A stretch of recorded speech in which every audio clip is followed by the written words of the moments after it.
Chers auditeurs, chères auditrices, je vous souhaite bien le bonjour ou le bonsoir, votre guise. Bienvenue dans l'émission Entre nous, n'est-ce pas qu'entre nous on se dit tout. Je reçois dans le cadre de mon émission d'aujourd'hui Shaima Larmaïd, jeune étudiante de 21 ans, une jeune étudiante ingénieure à l'EMI, ingénieure industrielle, growth manager du projet Greenwash au club Enactus pays. Donc j'ai intitulé le sujet de cette émission Le Marocain et l'écologie font-ils d'eux? Comment les réconcilier? Comment nous convaincre de protéger notre environnement? Le Maroc fait-il assez pour réussir ce pari écologique? Où en est-on par rapport aux mesures prises? Sur qui compter? Cela vaut-il la peine? En attendant de donner la parole à mon invité, je vous fais donc part de mon édito. On peut rire déjà pour amorcer ce bout de chemin, sans beaucoup nous tromper relégués au monde de la littérature, car la protection de l'environnement serait bonne pour les journaux, les conférences, pour les formalités d'usage prêtes à valider, à bénir la conduite d'un pays ou d'un autre, le bien noté, ou bien même, disons-le, entre nous, marchander son futur, le monnayer à coup d'aide pécuniaire ou autre. Mais pourquoi ne moralisons pas cette affaire au point de la rendre dantesque, si la main visible peut être un principe auteur, pour vivre utile, ne pas compromettre le sort de nos suivants, pourquoi pas? De toute façon, c'est un secret de tous connu. On gouverne les hommes mieux par leurs vices que par leurs vertus. Et si tant est que nous puissions adopter cette vision macro entre pays pour la soumettre à un modèle miniature qu'on pourrait mieux appréhender, mieux situer dans le calcul de nos intérêts, comment peut-on se voyer, et le mot est un peu fort, je vous l'accorde, le citoyen que nous sommes, pour prendre soin de la planète? Plus c'est gros, plus ça passe, dit-on. Mais là, à voir ce qui se déroule sous nos yeux, ça n'a même pas où passer. Bien sûr, nous avons droit au cours de ces tentatives jugées burlesques par les uns, par-delà l'humain pour d'autres, à des rires, à des plus mauvais. La Terre est là depuis plus de 4 milliards d'années et on veut lui sauver la vie, dit-on. Comment contrecarrer ce cynisme prégnant, faire saisir à tout un chacun l'utilité de cette chose grosse comme un rêve? Comment lui faire miroiter son nombril, si tant est qu'il puisse être secoué, servir cette cause commune, en donnant à manger à son ego? L'entreprise est de taille, nous en voulons pour preuve, et nous parlons ici de la nécessité à changer de paramètres ou de chanson, de logiciels pour les plus savants d'entre nous. Nous nous appuyons donc pour démontrer la nécessité de la chose, de ces boîtes qui n'ont accouru à la chose écolo que parce qu'il y avait de l'argent derrière. Je sais que vous êtes des fous de l'exemple. À moi de vous gaver d'éoliennes, de plaques solaires, de tout ce qui recycle non pas vos humeurs, mais vos déchets prêts à vaquer à d'autres querelles. Bref, comment faire un citoyen, si tant est que l'on puisse façonner sur le tard une patte déjà figée dans de mauvaises habitudes? Un citoyen donc écologiquement responsable. Puis, qu'est-ce que vous avez à lui vendre pour ce fait? Pourquoi irait-il s'intéresser à un prochain qui ne verra jamais, alors qu'il sera 6 pieds sous terre, bien entamé, bien fini, ou peut-être vous dira-t-on qu'avec cette vitesse folle avec laquelle va le monde, et ses soucis environnementaux, nous irons jusqu'à recycler les morts, en faire chose utile, mais passons. Le Maroc fait-il assez pour sensibiliser les citoyens par rapport aux soucis techniques dont souffre la planète bleue? Et si tant est que cela se fasse d'en haut et que les professionnels s'en occupent, pour que, et par effet d'entraînement, cela arrive, non pas aux oreilles, mais aux gestes citoyens au quotidien, et nos éoliennes, et nos plaques solaires, et le tri sélectif de nos déchets, et nos carrières de sable, et de nos carrières minières, et nos émissions de gaz. Alors, Shaima, merci d'avoir accepté notre invitation. Nous sommes ravis de vous accueillir aujourd'hui dans les locaux de l'Opinion des Jeunes. Alors, avant de vous demander de vous présenter, je vais vous demander peut-être un mot sur l'édito. Oui, alors bonjour, merci beaucoup pour m'avoir invité. Je suis très ravie d'être ici parmi vous. Je suis très d'accord. Vos propos sont vraiment très intéressants par rapport aux Marocains et à l'écologie. Si j'aimerais parler du contexte marocain, le Maroc, comment il se situe par rapport à l'écologie, je pense qu'aujourd'hui, les Marocains expriment de plus en plus un intérêt majeur pour l'environnement et ils commencent à s'impliquer dans la politique écologique. Et surtout après la pandémie, après la crise du Covid-19, je pense que les gens sont de plus en plus conscients de l'importance de changer quelques mauvaises habitudes. Je donnerai l'exemple de la propreté, l'hygiène, la gestion des déchets.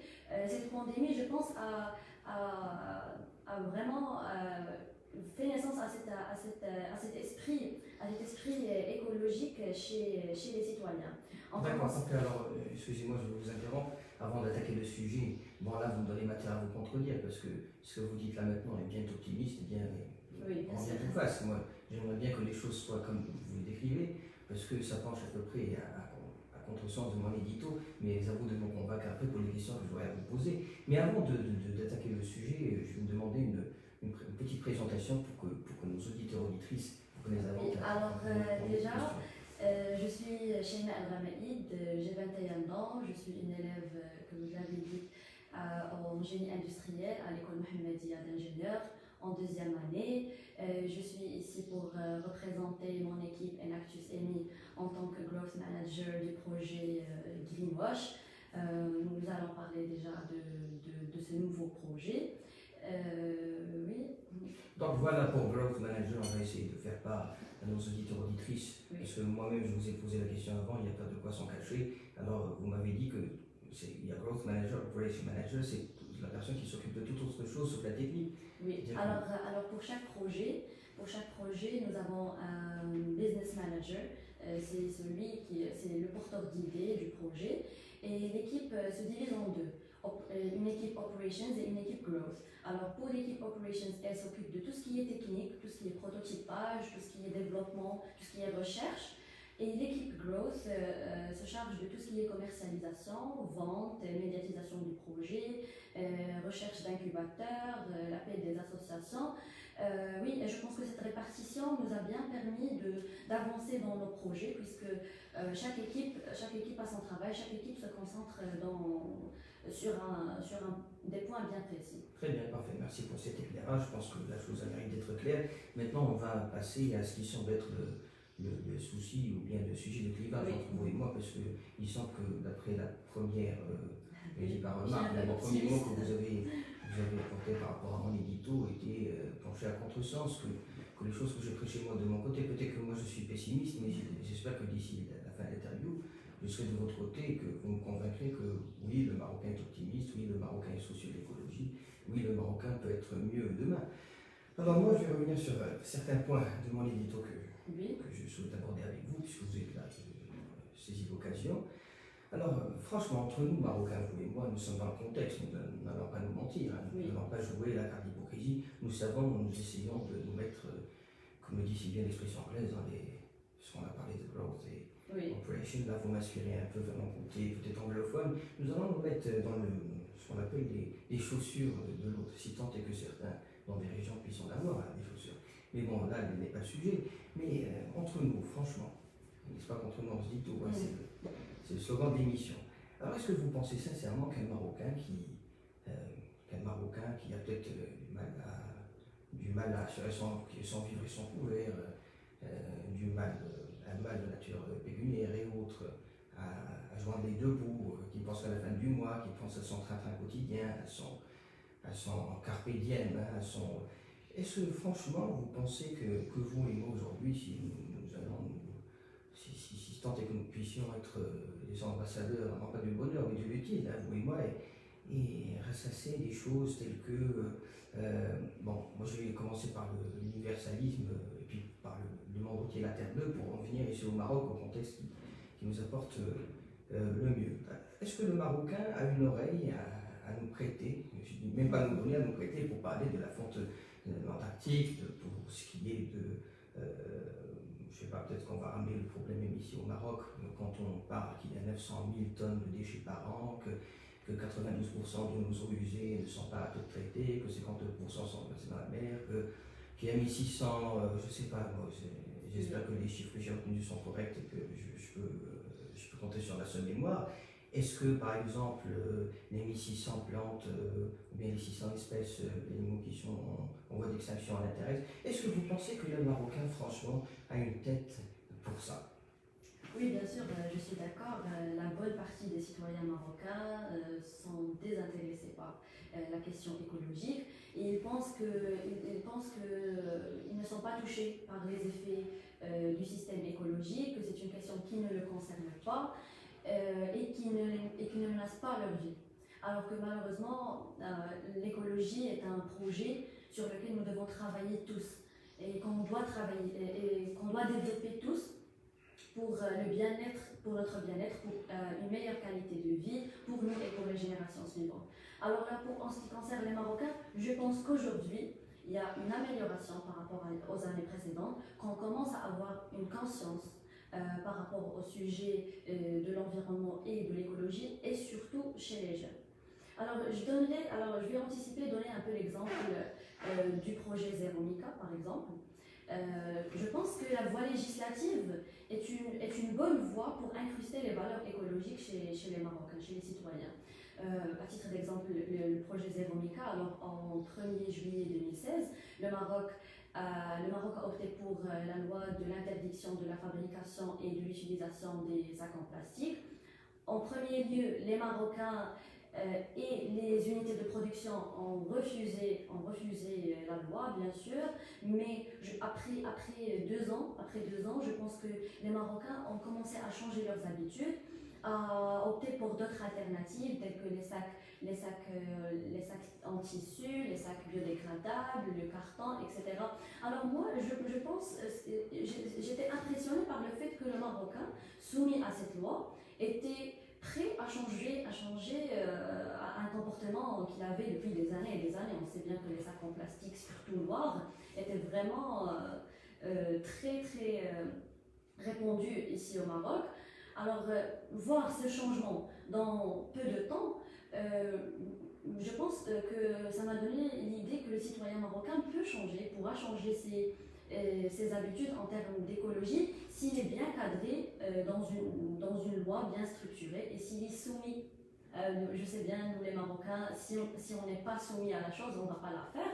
Mais je pense que c'est un point optimiste. Aussi, il y a la question de... S'il vous plaît, je me permets de vous couper parce que vous avez évoqué beaucoup de choses qui sont toutes importantes et sur lesquelles je voudrais non pas vous reprendre mais rebondir parce que vous avez parlé par exemple de sensibilisation, vous avez parlé d'industrie, de projet de loi, de projet Zéro Mica. Merci de donner des exemples. Et là, ça me ramène encore une fois, et ça me dit peut-être que je ne me suis pas trompé de beaucoup quand je dis dans mon édito, c'est pas une phrase de moi, c'est une phrase de Napoléon Bonaparte, qu'on gouverne les gens plutôt par leur vice que par leur vertu. Et que, bien sûr, cette sensibilisation, je voulais en parler, mais je vais commencer d'abord par le côté industrie, et que bien sûr, il va y avoir un enchaînement dans ce sens où on doit donner à manger. Excusez-moi si le terme, l'expression est simplette, mais elle est utilisée dans mon édito, et puis je la reprends à mon compte, peut-être au vôtre. Alors, ces industries, ces projets de loi qui peut-être... moi, j'ai une petite remarque à vous faire. Est-ce que vous ne sentez pas que ces lois, parce que vous avez parlé, vous avez en tout cas fait allusion quand vous avez parlé de soumission, qu'il faut que ça vienne d'en haut, que la sensibilisation à elle seule, c'est-à-dire que vous l'avez utilisé dans le début de vos démonstrations, que je trouve bien faite, mais après c'est comme si vous avez changé vis-à-vis de vous-même et vous pensez peut-être comme moi, peut-être que vous me rejoindrez sur ce point, que la sensibilisation à elle seule n'est pas suffisante et qu'il faut peut-être, pour ça d'ailleurs qu'après vous avez parlé de loi et parlé de, peut-être qu'il faut forcer les choses et que les gens peut-être, il y a une différence, hein, peut-être qu'on va être philosophe, moi ce matin on va parler du bon et du bien, il y a une différence, le bon c'est maintenant, le bien c'est le long terme, c'est ce qui se situe normalement dans la lignée du développement durable, il faut penser à ses prochains et qu'il y en a qui disent, comme tu dis, si moi je meurs d'ici 60 ou 70 ans, qu'est-ce que j'en ai à faire? Moi, des gens qui vont bien après, je ne serai pas là de toute façon. Alors, comment travailler justement cet égoïsme-là? Vous avez dit que pour les industries, par exemple, bien sûr, ceux qui gagnent leur pain à force de concevoir des plaques en plastique et qu'il y a un projet qui tombe du jour au lendemain. D'ailleurs, je ne sais pas, peut-être que vous êtes mieux renseigné que moi et que vous allez m'édifier sur cela. Est-ce qu'il y a eu une préparation par rapport à cela? Est-ce que peut-être qu'il y a eu des subventions qui ont été données pour que les gens puissent avoir au moins des machines pour contribuer à cette marche nouvelle, à cette... mais je vais revenir au point de sensibilisation que vous avez dit. Là, parce qu'on parle du monde industriel, du monde professionnel, il y a une façon de leur parler, il y a une façon peut-être de les ramener sur la table de la négociation. Mais ce n'est pas assez, puisque ce n'est pas la masse, l'industrie. Bon, c'est peu de gens peut-être, hein, mais comment parler aux citoyens? Parce que moi, c'est le citoyen qui m'intéresse, et puis le jeune en particulier. Parce que moi, la sensibilisation, si vous me dites qu'il y aura une publicité à la télévision qui va dire aux gens n'utilisez pas ça parce que bon, c'est peut-être pas biodégradable et qu'il faut je ne sais pas combien d'années, de centaines d'années pour le... Mais qu'est-ce qu'il en a à faire? Est-ce qu'on sensibilise mal? Est-ce qu'on ne sait pas encore comment les prendre? Ou bien est-ce qu'on fait seulement des choses pour les faire, pour répondre peut-être à une norme? universel, à quelque chose qui n'est pas approprié à nous, qu'on a du mal à adapter à notre réalité à nous. Oui. Parce que moi qui vous parle là maintenant, je vous dis que des fois ça ne me parle pas beaucoup. Oui. Alors qu'est-ce qu'on peut Oui, dire? c'est vrai, avec les industries et les usines, etc., on ne peut pas vraiment arriver à faire un compromis parce que pour eux, écologie, ça veut dire moins de rentabilité, plus de charges, alors que normalement, ça ne doit pas être le cas. Alors, écologie ne veut pas dire perdre l'argent. Alors, l'écologie, on peut opter pour des solutions écologiques qui soient vraiment moins coûteuses et qui soient bénéfiques à la société et à l'environnement. En ce qui concerne les gens et en ce qui concerne la sensibilisation, la sensibilisation classique est fondamentale à travers les voies médiatiques, à travers les réseaux sociaux, à travers les émissions télévisées, etc.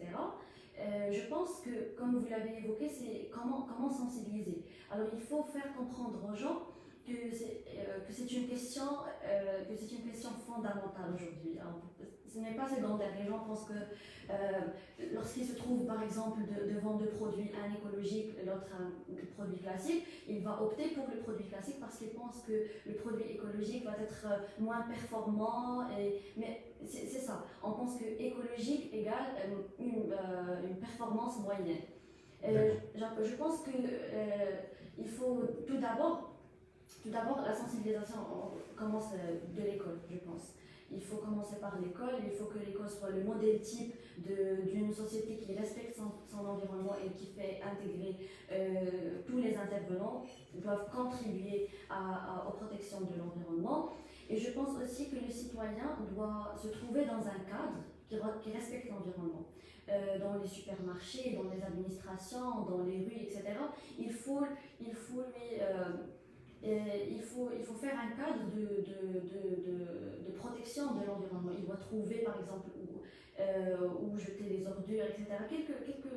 Quelques gestes comme ça où le citoyen se sent impliqué dans la protection de l'environnement dans sa société. Parfait. Alors, ça m'intéresse ce que vous dites parce que ça va me ramener, par la réponse que vous avez fournie, à un point que je vais faire un crochet pour revenir à un point ce que j'avais évoqué, peut-être pour mieux l'illustrer, parce que vous m'en avez donné l'occasion quand j'ai parlé d'adaptation. Et là, je vais faire peut-être une petite sortie pour parler culture. Pour parler culture, pourquoi? Parce que l'adaptation, j'aime bien parce que vous avez parlé parents, peut-être vous avez parlé école, peut-être vous avez parlé éducation. Mais moi, je vais revenir à un point pour vous dire à quel point peut-être, et peut-être que je me trompe, vous me direz, de combien on se trompe quand on veut appliquer un modèle qui est universel, qui est normatif, qui est prêché par tout le monde, duquel on prône tous les biens du monde, et qu'on le ramène au Maroc. On sait par exemple, là peut-être que ça va faire rire du monde, mais on sait que les Marocains sont à nature discrets, et puis s'ils avaient pris coutume peut-être d'utiliser des sacs en plastique noirs, c'est parce qu'ils veulent protéger peut-être pour ce qui est de leur peau, pour ce qui est de leur vie, pour ce qui est de leur... Eh bien, vous comprenez que quand on fait la transition, qu'on a interdit cela, peut-être qu'ils y voient d'abord ce côté qui va peut-être attiser le côté voyeur des gens. Hein. Ils ne veulent pas que leurs voisins, ils ne veulent pas que les gens qui passent dans la rue ou autre. C'est-à-dire, il y a peut-être cet élément de la culture qui a été bafoué quelque part. Et moi, je vous dis, quand vous parlez par exemple de l'école, j'ai envie de poser la question, est-ce que pour ceux qui en sont peut-être un peu loin, comme moi, et vous y êtes toujours, moi, j'imagine, mais l'école, j'imagine quand vous dites école, vous parlez du bas âge, vous parlez de l'âge de la raison, peut-être 7 ans, 8 ans, et peut-être même c'est un travail qui doit être fait en amont par les parents, mais on comprend bien, vous et moi, que l'environnement, c'est un sujet qui vient d'être mis sur la table, peut-être au Maroc. Donc, c'est pas que vous dites que c'est trop tard pour les autres, qui se rattraperont et que... Mais moi, je veux revenir à un point pour dire, quand vous avez parlé des industries, des compromis qu'ils peuvent trouver peut-être avec l'État en matière de subvention, en matière d'aide, en matière de tout ce que vous voulez, là c'est un point important parce que quand j'ai dit qu'il faut donner à manger à quelqu'un, pour ce qui est de l'industrie, c'est peut-être plus facile que pour ce qui est d'un individu lambda, vous et moi ou bien un autre. Pourquoi? Parce que là, par exemple, si on commence à parler énergie renouvelable, énergie alternative, qu'on commence à parler d'un parc d'éoliennes, de plaques solaires, de ces machines qui permettent de recycler tant et tant de produits, ben là, peut-être qu'il y a l'œil de l'industriel ou de l'entrepreneur qui va briller, qui va avoir plutôt de l'argent derrière, plutôt que l'écologie pour elle-même, parce que vous n'allez pas me faire croire que l'industriel court après le bien du monde qui veut sauver la planète. Ça va être on peut attaquer cela que d'un grand rire. Donc, comme on a par exemple essayé c'est pour ça que j'ai utilisé le mot de soudoyer, peut-être corrompre l'industriel, prendre par le côté qui lui importe, et poser voilà, toi tu vas faire tant et tant de choses qui vont contribuer et que tu vas pouvoir faire de l'argent derrière. Alors, est-ce qu'il y a une alternative à proposer? Qu'est-ce qu'on peut donner aux citoyens normal comme vous et moi? Qu'est-ce qu'on peut nous proposer comme alternative? Parce que j'essaie toujours de vous ramener vers ce point où il faut savoir nous prendre par notre ego. Oui, alors pour la question de l'industriel, moi je pense que dans tous les cas, l'industriel court vers la rentabilité. Que ce soit on n'est pas là pour faire la charité. Oui, que ce soit avec des projets écolos, que ce soit avec des projets qui soient nocifs à l'environnement. Alors vaut mieux le cadrer pour qu'il se dirige vers des projets écolos et qui contribuent à la protection de l'environnement, qu'il soit dirigé vers des projets nocifs à l'environnement. Alors pour des citoyens comme nous, je pense qu'on doit leur donner la performance, je pense, en ce qui concerne les produits maintenant. Si on veut parler de produits finaux, lorsqu'on parle de l'énergie solaire, de l'énergie éolienne, alors qu'un produit final il doit être performant. Il faut que ton produit écolo soit au moins assez performant qu'un produit non écolo. Qu'une énergie verte soit assez performante qu'une énergie nocive. Il faut que les citoyens ne sentent pas la différence entre ce qui était écologique et ce qui est écologique et ce qui était avant. Je pense que c'est ce qu'on doit offrir. Là, c'est bien parce que vous venez de m'offrir vous venez de me donner une part de la réponse, parce que vous avez parlé en termes de produits, on parle en termes d'achat. Qu'est-ce qu'un citoyen a à voir avec un industriel s'il prend les produits conçus par lui et qui peuvent l'importer dans sa vie quotidienne? Mais moi, peut-être que je vais essayer de vous poser un peu davantage pour vous parler de cette histoire de ce tri de déchets, par exemple. On nous connaît, hein. Peut-être c'est pas pour dire du mal des nôtres, on les aime bien, c'est pour ça qu'on les veut meilleurs, mais supposons déjà ce projet de tri de déchets, ce tri sélectif, etc., il a du mal à prendre. Hein. Déjà ici au Maroc, on est en retard, il a du mal à prendre, il y a même un effort encore à faire du côté des citoyens. Je reviens toujours, parce que là où je vais vous donner un contre-exemple, une antithèse si vous voulez, c'est que, imaginez, il y a trois lieux par lesquels verser ces déchets, et que vous pensez que vraiment le Marocain, chez lui, vous et moi, là on est entre nous, est-ce qu'il va vraiment se prendre la tête ou bien prendre de son temps pour trier, savoir qui c'est, va avec quoi, etc.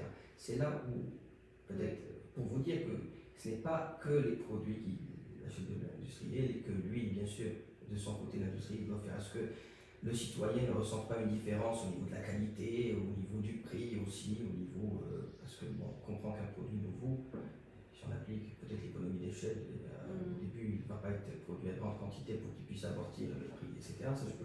Ça je peux très bien comprendre. Donc il y a ce côté-là, on va y revenir, et il y a l'autre côté. Quand vous dites l'industriel, il doit faire à ce que, c'est-à-dire, voilà, on l'a pris par le côté qui lui apporte, il va se faire de l'argent, c'est une niche pour lui, il brille de l'œil, tout ce que vous voulez. Mais moi, je souhaiterais revenir, c'est pour ça que j'avais évoqué le problème des éoliennes, des plaques solaires et tout ça. Par exemple, on entend un peu de tout. Il y en a qui sont anti-écologie verte, qui disent tout ça c'est de l'arnaque, tout ça c'est vraiment fait que pour remplir les poches des industries. On entend dire que ces éoliennes-là, déjà, ils fonctionnent de manière intermittente et que ça dépend du bon gré de la nature. Hein. Il faut du vent, il faut du... Et au niveau production, ils ne pèsent pas lourd dans le pourcentage de l'énergie fournie. Et ils sont là que pour 10 ans, ils ne sont pas là pour tout le temps. Et que après, même pour ce qui est des matériaux avec lesquels ils sont conçus, ces éoliennes, ce pas des matériaux qui sont vraiment biodégradables et qui sont bons pour la nature.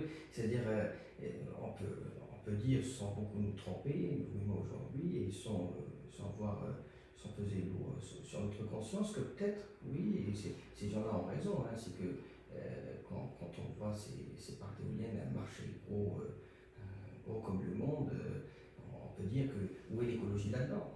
C'est pas la fin justifie les moyens, quoi. C'est pas, pourquoi on ne commence pas par ça, par choisir, par faire d'abord le bon choix des matériaux, peut-être penser à rallonger cette fonctionnalité, ce temps de vie de l'autre. Vous voyez pourquoi les gens sont sceptiques? Peut-être que moi aussi je vais faire aujourd'hui l'avocat du diable, mais quand je les entends, je me dis, ah, peut-être qu'ils ont raison. Ou bien, bon, il y en a qui vont plus loin, ailleurs, peut-être pas ici, il y en a qui disent, ah, ces éoliennes, s'il n'y a pas la pollution en matière d'air, etc., peut-être qu'elle est réduite ou qu'il n'y en a pas. Il y a aussi ces pollutions sonores, la nuisance sonore, il faut les placer à une certaine distance de là où nous sommes. Attention, ça tue les oiseaux, et comme je vous avais dit, parce qu'apparemment un oiseau, moi je viens de le savoir, il ne sait pas quand le truc est en rotation ou pas en rotation. J'ai parlé des espèces qui sont en voie d'extinction, donc est-ce qu'on arrange quelque chose pour encore rompre, pour détruire le monde? Oui, alors en premier lieu, déjà, il faut faire ça, il faut passer par cette étape. Il faut commencer par un minimum de trucs pour le développer et pour finir par avoir une solution 100% écologique. C'est vrai, aujourd'hui, avec les énergies renouvelables, on a toujours des problèmes, on se pose toujours des questions. Est-ce que c'est vraiment ces énergies sont 100% écolo, sont 100% en faveur de la nature, etc. Mais ça vaut des recherches. On doit commencer déjà par une base, on va la développer ensuite pour arriver à une fin qui soit convaincante pour tout le monde. Mais c'est vrai, les énergies renouvelables aujourd'hui posent plusieurs questions sur leur efficacité et sur leur vraie raison d'être. D'accord, mais à vous entendre, je me dis, est-ce que peut-être nous ne sommes pas brûlés les doigts, nous n'avons pas peut-être pris la chose un peu de vitesse et de cours, parce que, bon, on savait déjà, après les recherches qui ont été faites, que tel matériau est mauvais, qui nécessiterait tant et tant d'années pour qu'il soit dégradé. Peut-être qu'on aurait préféré prendre plus de temps pour concevoir les matériaux qui tirent davantage à ce genre de pratique. Donc, il y a aussi le problème des plaques solaires. Moi, je voudrais y revenir parce que je pense que le banque il a fait un grand pas là. Mais aussi les plaques solaires, etc., sont attaquées. Est-ce que ça sert plutôt, on va revenir à la même idée, même si c'est pas pour taper contre les industriels, mais pour les inciter peut-être à faire mieux.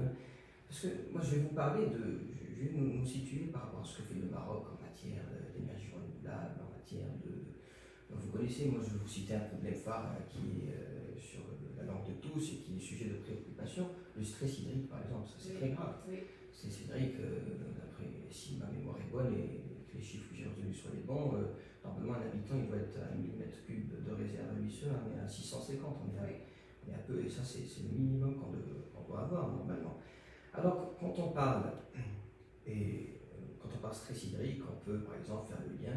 C'est là par exemple où peut-être on peut sensibiliser le citoyen normal, vous et moi, lui dire, écoute, tu as bien besoin de l'eau pour vivre, l'eau c'est vital. Directement ciblé, voilà. Donc quand on a par exemple des carrières de sable, ou bien des carrières minières, ou bien, par exemple, moi je me rappelle le dernier scandale qui avait éclaté à l'Arrache, le littoral de l'Arrache, il y a un grand scandale qui a éclaté, je pense en avril, au cours des derniers mois au Parlement, qui avait cette exploitation de par une industrie, bon je ne citerai pas le nom pour la discussion oblige, et que voilà, on nous a expliqué un peu. Moi j'ai bien aimé la démonstration, il suffit de chercher des fois, que quand il y a par exemple des carrières, qu'est-ce qui dérange?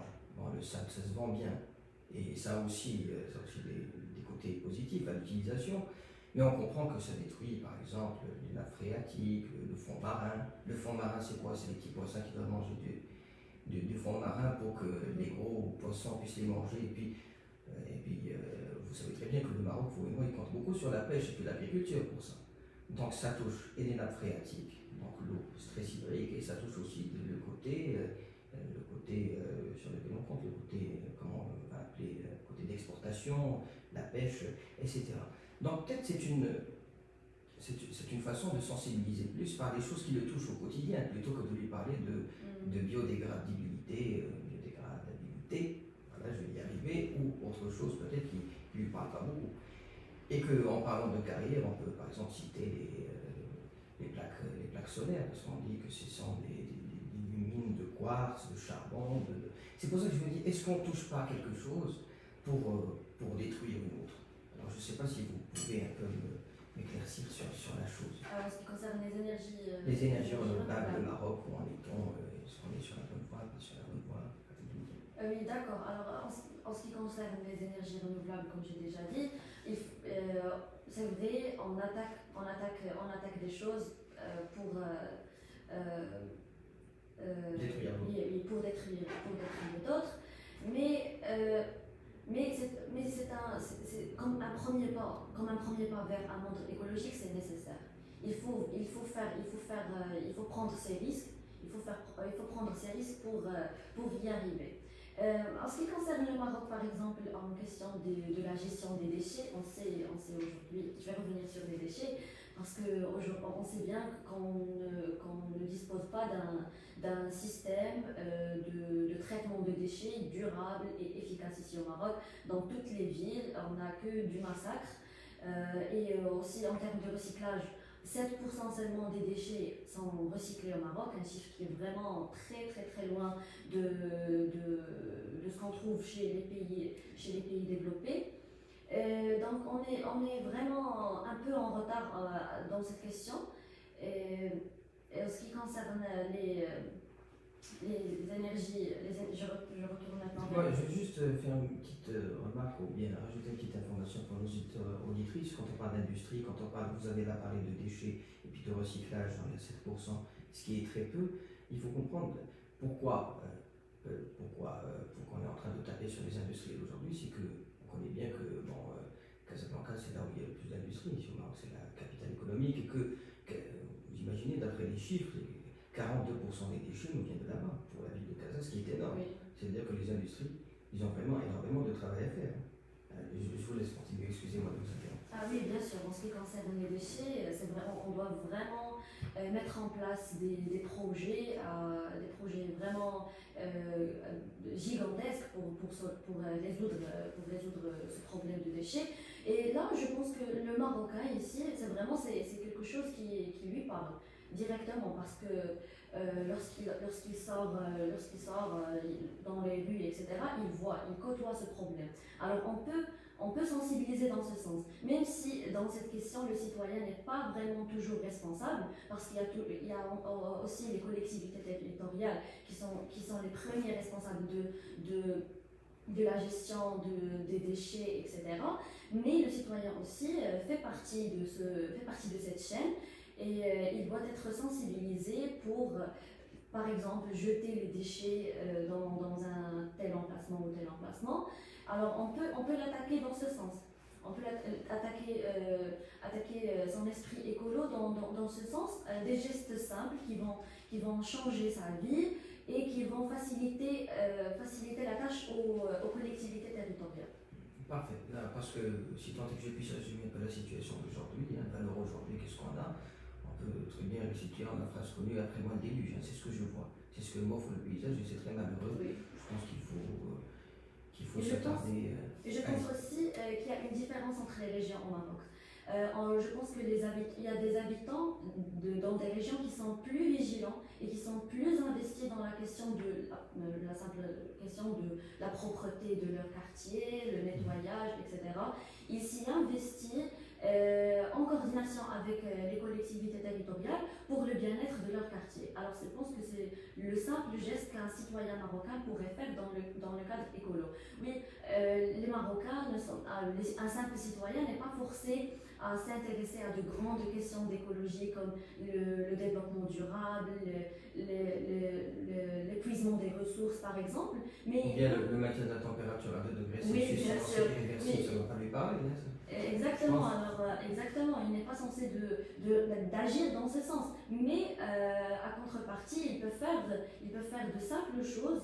Il peut seulement par le changement d'une habitude, il peut contribuer dans la protection de son environnement. Parfait. Et c'est ce qu'on demande, aux citoyens. D'accord, parfait. Donc je pense que nous sommes d'accord et nous avançons très bien sur ce point.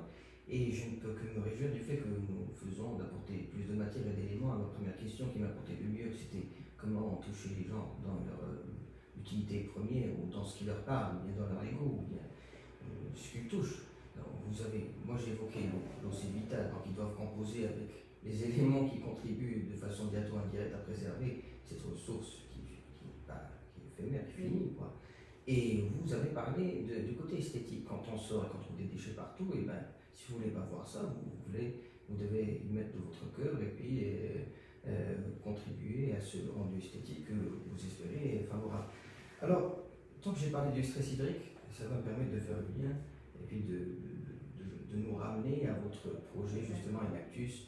Parce que moi, quand vous m'avez parlé de machine écologie, automatiquement, c'était le premier voyant qui a cligné dans mes bagages ou bien dans notre visionnement écologique. Et donc, si je comprends bien, avant même de lire, je ne veux pas vous en cacher la description de la machine, etc., je me suis dit, tiens, cette machine doit être faite pour marquer une économie de l'eau, nous souffrant de stress hydrique. Quand j'ai appris que c'était une machine à pédales, donc je me suis dit que peut-être c'était pour les régions reculées, là où on n'a pas un accès très modeste, on va le dire comme ça, si tant est qu'on puisse user l'euphémisme, très modeste en l'eau. Donc, je ne vais pas parler davantage de ça, je vais vous laisser la parole pour vous expliquer à nos auditeurs auditrices de quoi il s'agit. Oui, alors tout d'abord, pour vous situer d'abord dans le cadre d'Enactus, de ce que nous faisons au sein de notre club, tout d'abord, Enactus est un organisme international qui se charge du suivi des étudiants de l'université et des écoles pour former des leaders dans le domaine de l'entrepreneuriat social. Alors les équipes doivent concrétiser des idées de projet qui vérifient trois dimensions, bien qui se cadrent dans trois dimensions: sociale, économique et environnementale.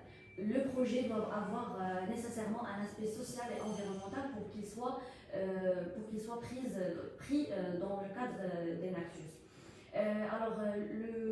Les projets sur lesquels on travaille doivent répondre à un besoin bien précis, à un besoin alarmant et régler un problème, et tout ceci en respectant l'aspect environnemental et écologique. Alors, les projets sont évalués durant toutes les phases de la compétition. Il s'agit déjà d'une compétition internationale, en se basant sur des critères très exigeants qui mesurent l'impact social et environnemental des idées. Alors maintenant, en ce qui concerne, si vous me permettez, nous sommes très fiers de notre palmarès d'Enactus EMI jusqu'à présent. Nous sommes semi-finalistes à Cancun en 2013, vice-champion du monde à Pékin en 2014, troisième au monde à Johannesburg, quatrième au monde en 2018 et semi-finaliste en 2019 à la Silicon Valley et semi-finaliste à la World Cup en 2020. Alors nous sommes très très fiers de notre parcours jusqu'à présent et des projets qu'on a mis en place jusqu'à présent. Alors comment on travaille Toutes mes félicitations d'abord. Oui, merci beaucoup. Merci beaucoup. Alors comment on travaille? Alors notre programme commence par des sorties de prospection. On sort au terrain, vers les régions les moins valorisées ici au Maroc, vers les zones rurales.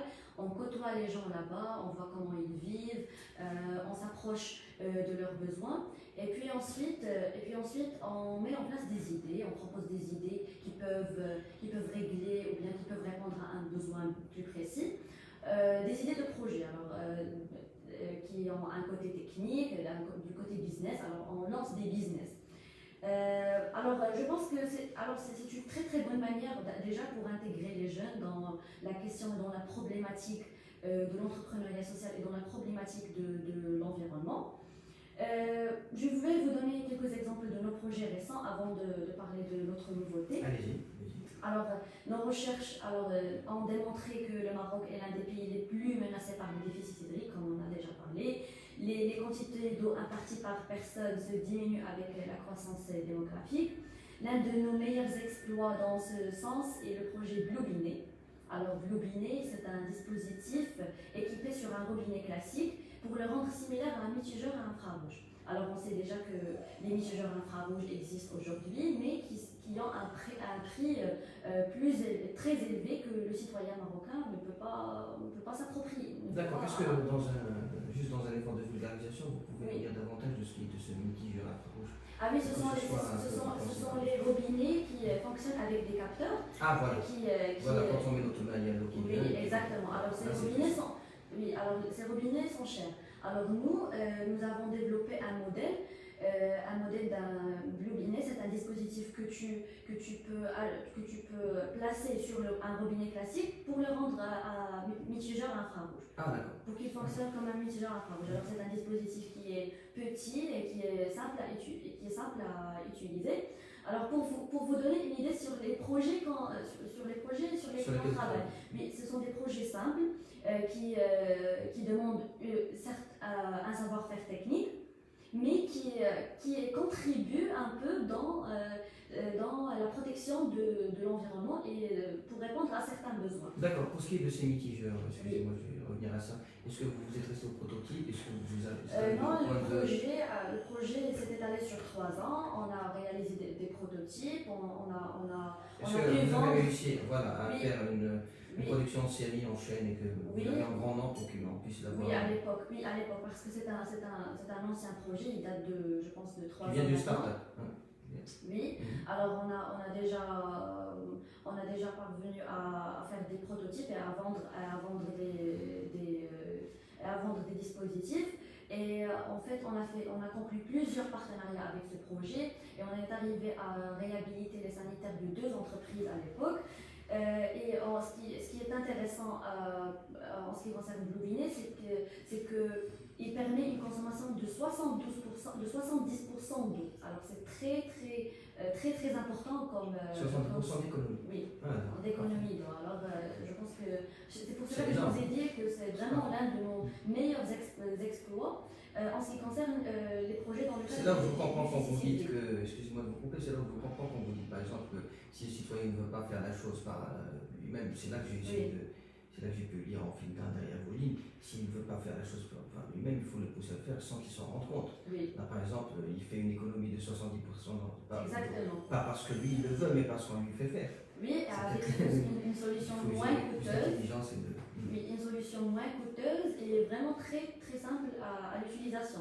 Mais je pense que c'est déjà notre rôle de concevoir certains business qui soient accessibles à tous.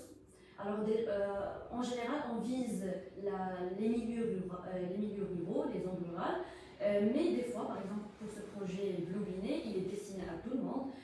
Chaque personne disposant d'un robinet chez lui, il peut s'approprier d'un dispositif.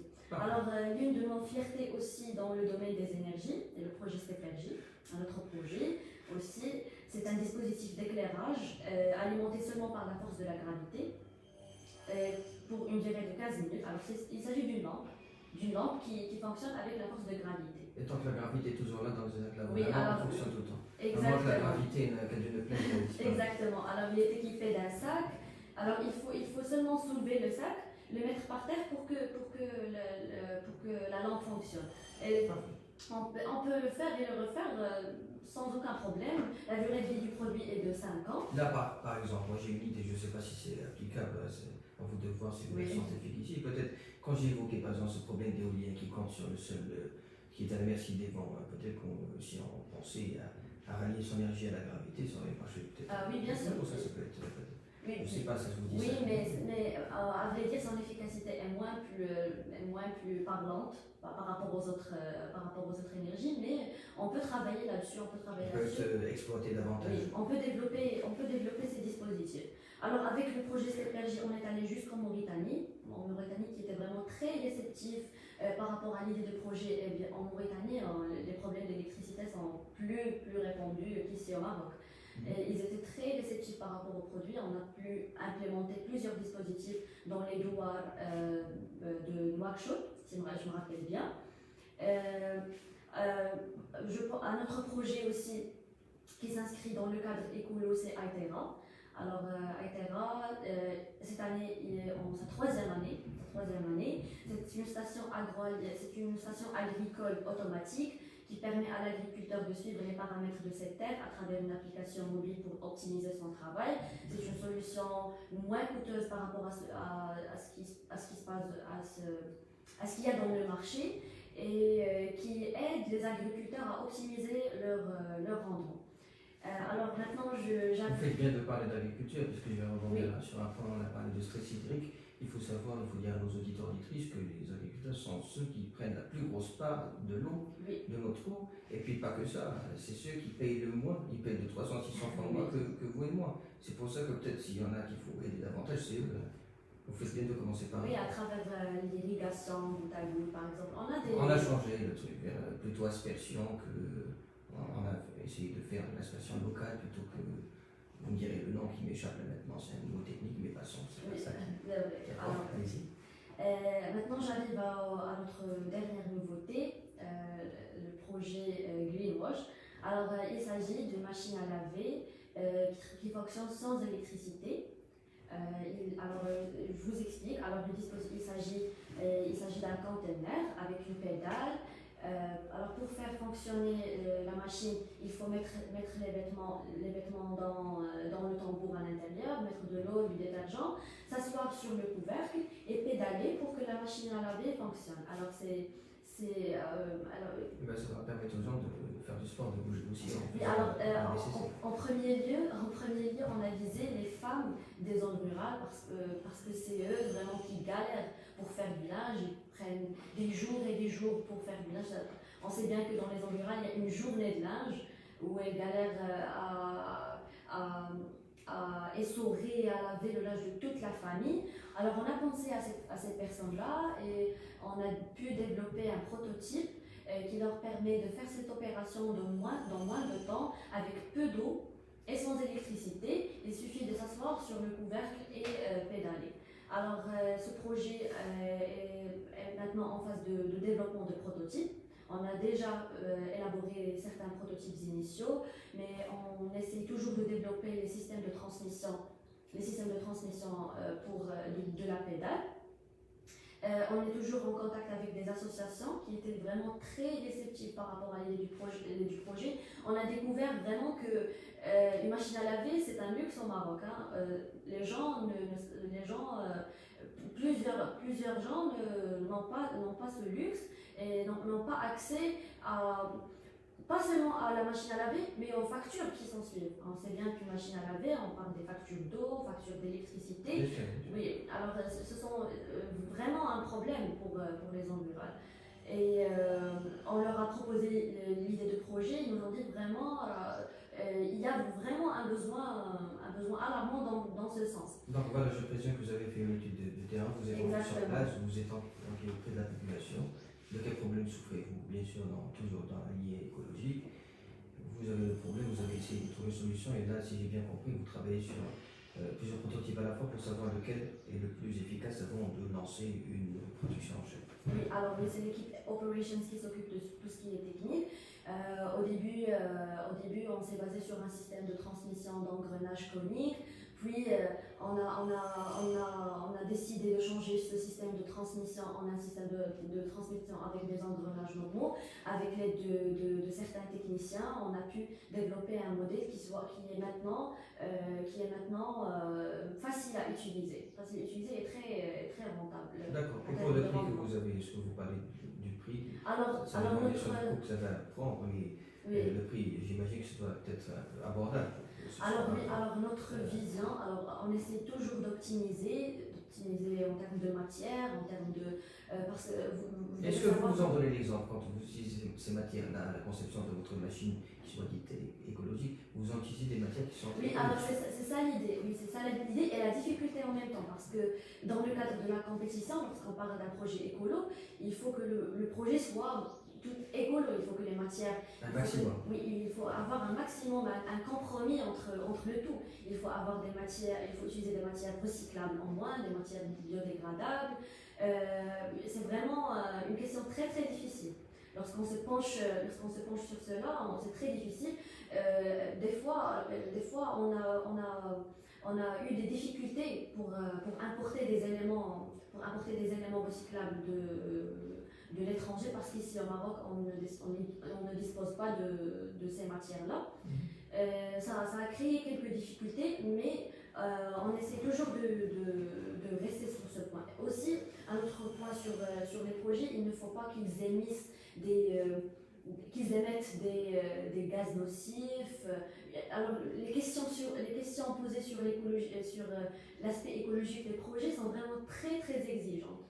On ne peut pas se lancer dans des projets, par exemple, qui peuvent aider les gens, mais qui soient à la fois nocifs. D'accord, très bien. Eh bien, écoutez, moi, il ne me reste plus qu'à vous souhaiter tout le courage du monde. Merci beaucoup. Et puis, rassurez-vous, moi, je vais essayer de suivre cette affaire de très près. Et je vous invite à me tenir au courant des avancements que vous faites en la matière.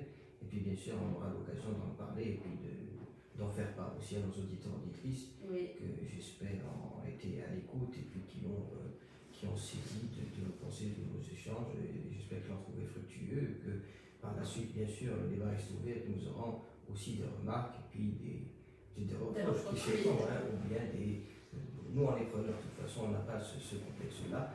Et bien, avant de clore, avant de vous remercier, je vais vous demander si vous avez un message à faire porter, peut-être à nos responsables, peut-être à nos citoyens. Quel message? Alors, je pense que je vais m'adresser aux jeunes déjà, puisque j'en fais partie. Alors, je vous encourage à se lancer vers des projets qui ont cet aspect écologique, qui ont cet aspect de la protection de l'environnement, parce que c'est le futur. On doit savoir que ça va changer d'ici une dizaine d'années. On va voir plus. On va se pencher plus vers ces questions d'écologie. Alors, essayez de vous cadrer dans ce sens, essayez de chercher, de faire des recherches dans ce sens. Si aujourd'hui on trouve des opportunités, par exemple, de master, d'études dans ce sens d'écologie, dans ce sens de recherche et développement dans les énergies renouvelables, etc., je pense que ce sont des domaines très très intéressants à aborder pour les jeunes aujourd'hui. C'est le futur.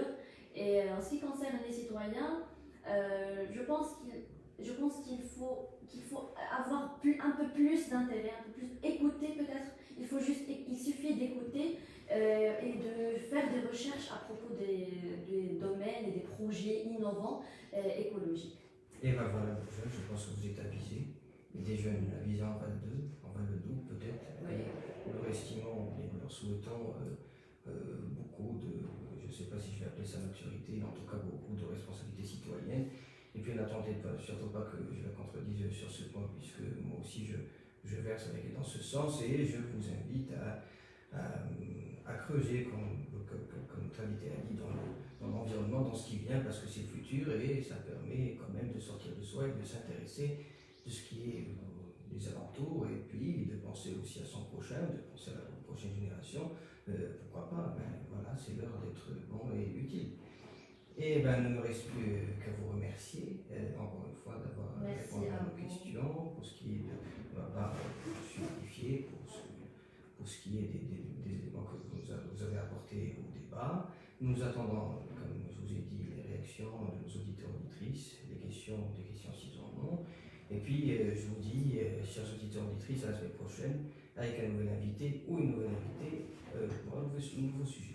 Merci. Je vous souhaite une très bonne journée et au revoir. C'est parfait. On va mettre fin en live. Excusez, je vais passer.